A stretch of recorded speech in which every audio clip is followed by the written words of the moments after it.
Today's episode, we'll be looking at new immigration restrictions on H-1B visas and OPT related raids. A new video on hantavirus on MS Now has raised some eyebrows. We'll go into the content of that video. ICE conducted OPT fraud crackdown and few interesting things have emerged in those raids. We'll talk about what those are. And India could see up to $500 billion in foreign direct investment in the AI craze by 2030. All of this and more in this episode. Welcome to Desh Videsh Desk, home to what matters for NRIs. If you have not subscribed, please subscribe, and also please let us know your thoughts in comments and like and share so that our efforts can benefit NRIs. We have been talking about H-1B and changes to the rules more frequently this week. Adding to that, a Forbes article talks about all the new rules that may be in the pipeline and could be soon a reality. One of them is narrowing the definition of specialty occupation. As you know, H-1B is specifically designed for specialty occupation, meaning people with right skills and right qualifications to be brought into US to serve in those roles. However, over the decades, H-1B has been most abused visa category where qualifications, experience and lot of details have been misrepresented. However, the new proposed update is looking to require a degree in specific field directly related to the job duties. Meaning a mechanical engineer, even if they have the right experience, cannot apply for a civil engineer job and vice versa.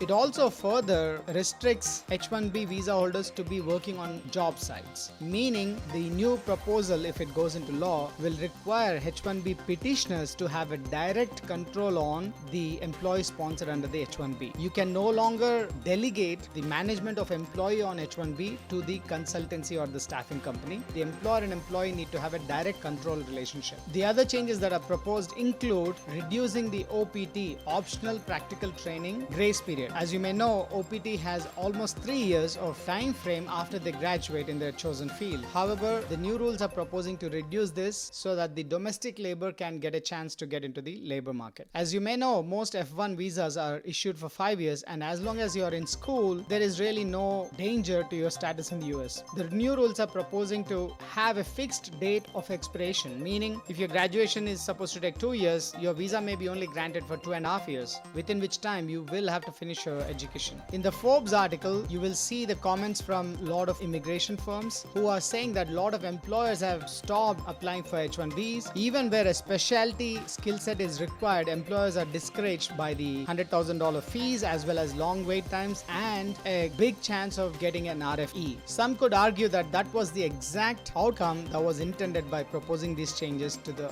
H-1B rules in the first place. Links to these articles will be posted on X. As a new channel, we are not able to post links in our description, but we'll post these links on X. Speaking of visas, Immigration and Customs Enforcement (ICE) has conducted a fraud crackdown all over the US, including Virginia, Texas, Georgia, Illinois, New York, New Jersey, North Carolina, and Florida, with concentrated activity in North Texas, where 18 OPT work sites were visited in a single week. The findings from the ICE through these raids falls into several recurring patterns. One of them is there are empty buildings, locked doors, and residential addresses used as company addresses where supposedly hundreds of students should be working. Instead, they just found a PO box or empty buildings. The second most common pattern that was found during these raids includes separate employers operated nearly identical websites and shared the management personnel while disclaiming that there is any connection between those businesses. Third, ICE described shell company schemes in which a single owner has established multiple OPT employer entities allegedly to structure income, evade taxes, and obscure the true employment relationship. Fourth, ICE described international financial patterns spanning multiple countries and bank accounts, missing employment records, and offshore human resources or payroll arrangements. Finally, ICE described what is called as phantom employees, students who had obtained employment authorization documents and were listed as working for a particular employer but have never reported to work. One particular example that was mentioned in the press conference includes a North Texas employer that claimed to employ 3 F1 students through OPT, while ICE records reflected more than 500 students to be claiming to work there. Specifically in this example, what is called as pay-to-stay scheme, where students were paying the employer under the table to maintain their status in the US. A Georgia information technology entity operating from a post box with a related entity across the street as a company, which was operating a website flagged as a potential malware And another example during this press conference was a New Jersey employer who supposedly had 150 F1 students working for him but could not answer basic questions about any of them. And this does not come as any surprise to Indians because we know these things were happening. However, the issue is the real talent that may be sitting in India looking for an opportunity, or a real talent, whether it's an American or Indian that is already in the US who may be looking for genuine opportunities, are being eliminated by these fake companies and fake profiles. Because of this crackdown, now Indian IT companies and Indian professionals will be looked in the bad light. In my personal view, all these employers should be brought to justice so that these things don't repeat in the future. In this press conference, ICE has made it clear that they will be conducting more such raids, and those who are not in compliance will face the full extent of the law. We have been covering the hantavirus news on our channel frequently. Now there is a debate that went on MS Now where Harvard professor says that official messaging